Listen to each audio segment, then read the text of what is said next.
மிக முக்கியமாக தௌபா செய்யக்கூடிய அதை முதலாவதாக அல்லாஹ் தஆலா இங்கே சொல்லுகிறான். அலா மின் முஸ்தக்ஃபிரின் ஃபஅக்ஃபிர் லஹு, என்னிடத்தில் யாராவது பாவ மன்னிப்பு தேடுபவர்கள் உண்டா அவர்களுக்கு நான் பாவத்தை மன்னிக்கிறேன்.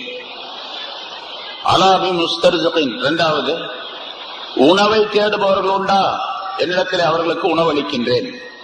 பொதுவாக எல்லாத்தையும் அல்லாஹ்ட்ட தான் கேட்கணும். இங்க குறிப்பா 3 விஷயங்களை அல்லாஹ் சொல்லி காட்டுகின்றான். அந்த 3 விஷயங்களுக்குள்ள பல விஷயங்கள் உள்ளே அடக்கப்பட்டு இருக்கின்றது.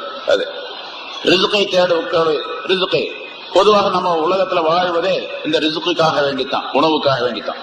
ஒரு ஜான் வயிறு இல்லாட்டா உலகத்திலே கலாட்டா அப்படின்னா ஒரு கலாட்டா வர்ற உலகத்துல அந்த ஒரு ஜான் வயிற்றுக்கு தான் எல்லாமே அப்படின்னு சொல்லி எல்லாரும் சொல்லுவோம். அந்த ஜான் வயிறு நிரப்புறதுக்காக எத்தனை விதமான தவறுகள் செஞ்சுட்டு இருக்கிறான் மனிதன். அதனால அல்லாஹ்ட்ட கேட்டா அல்லாஹ் ஹலாலான ரிஸ்க் கொடுப்பான்.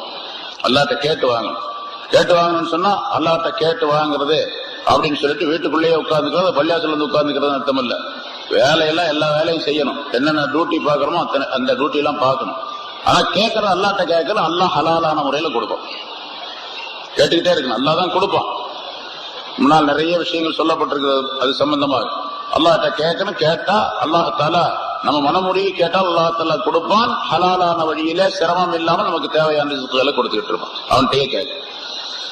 அப்ப அது இந்த இரவுல மட்டும்தான் கேட்கணுமா அப்படின்னு எல்லா நாள்லயும் கேட்கணும், எல்லா இரவுலையும் கேட்கணும், எல்லா பகல்லையும் கேட்கணும், எல்லா தொழுகையிலையும் கேட்கணும். ஆனா இந்த இரவை மிக முக்கியமாக அதற்கு பயன்படுத்திக் கொள்ள வேண்டும் என்பதாக பொருளாகும். அதே போல 3வது அலாமின் முபுத்தலன் துன்பத்தில் அகப்பட்டு கொண்டவர்கள் உண்டா அவர்களுடைய துன்பங்களை நான் நீக்குகின்றேன் என்று அவர் அல்லாஹ் சொல்லுகின்றார். எத்தனையோ விதமான துன்பங்கள், ஒவ்வொருத்தருக்கும் ஒவ்வொரு விதமான பிரச்சனை இருக்கு. எந்த பிரச்சனை இருந்தாலும் சரி அல்லாஹ்ட்ட கேளுங்க, அல்லாஹ் தஆலா நிவர்த்தி செய்து தருவார். இப்ப இந்த 3 விஷயம் சொல்லப்படுவதன் காரணமாகத்தான் முன்னால் உள்ள உலமாக்கள் என்ன பண்ணாங்க, ஞானவான்கள், உலமாக்கள், நல்லடியார்கள் இவங்க எல்லாம் அல்லாஹ் தஆலா இடத்துல இந்த மாதிரி 3 விஷயங்களை கேட்கறதுக்காக வேண்டி சும்மா கேட்காம ஏதாவது ஒரு பொதுவாகவே அல்லாஹ் இடத்தில் கேட்கும் பொழுது என்ன செய்யணும், முதல்ல ஒரு சதகா, ஒரு தர்மம் செய்யும்.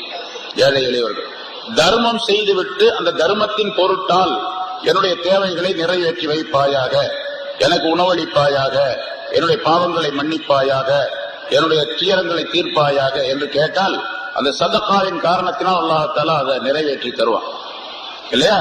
அதே போல முன்னோர்கள் என்ன செஞ்சாங்கன்னு சொன்னா, ஒரு யாசீன் ஓதி முடிச்ச உடனே ஒரு யாசீன் சூரா முழுமையா ஓதி முடிச்சுட்டு வயலையை துருஜாவோன் ஓதி முடிச்சுட்டு யா அல்லாஹ் என்னுடைய பாவங்களை எல்லாம் இந்த யாசீனின் பொருட்டால் மன்னிப்பாயாக அப்படின்னு கேட்க.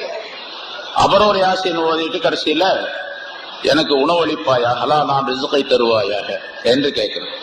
மறுபடியும் ஒரு யாசீன் ஓதிட்டு எனக்கு என்னென்ன துன்பங்கள் எல்லாம் ஏற்பட்டு இருக்குது அந்த துன்பங்கள்லாம் சொல்லி காட்டணும் அல்லாஹ் தஆலாட்ட. எனக்கு இன்ன துன்பம், இன்ன கஷ்டம் ஏற்பட்டிருக்குது, இன்ன கஷ்டம் நடந்து கொண்டிருக்குது, இன்ன கவலைகள் இருக்குது அப்படின்னு அல்லாஹ்ட்ட சொல்லி காட்டணும். ஏன்னா அல்லாஹ்வுக்கு தெரியாம கவலை இருக்காது.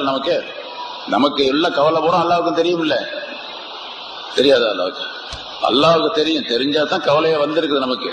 அதனால அவன்கிட்ட சொல்லி காட்டணும். சொல்லி காட்டி அதுக்கு பரிகாரம் தேடிக்கொள்ள வேண்டும். அதனாலதான் சில இடங்கள்ல பாத்தீங்கன்னு சொன்னா 3 யாசீன் ஓதுவாங்க. என்ன பண்றாங்க கேட்டா ஹதீஸ்ல கிடையாது, குர்ஆன்ல கிடையாது, இதெல்லாம் தவறான காரியம். 3 யாசீன் ஓதுறது பித்அத்து, 3 யாசீன்லாம் ஓதக்கூடாது. 3 யாசீன் ஓதணும் அவசியம் இல்லை, ஒரு யாசீன் ஓதினாலும் போதுமானது.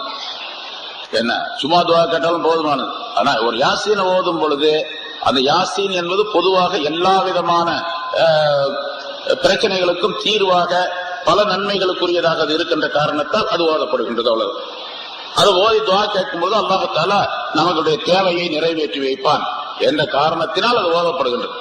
3 தான் ஓதணுங்கிற கட்டாயம் கிடையாது. ஹதீஸ்ல யாசீன் ஓதணுங்கிறது கிடையாது. சொன்ன ஹதீஸ்கள்ல இருக்குது, இந்த விஷயங்கள் இருக்குது. யாசீன் ஓதுறது அப்படிங்கறதுல பின்னால அல்லாஹ் தஆலா இந்த 3 விஷயத்தை இந்த ஹதீஸில் சொல்லி இருக்கிறது காரணத்தினால 3 யாசீன் ஓதலாம் என்பதாக சொல்லப்பட்டிருக்கின்றது.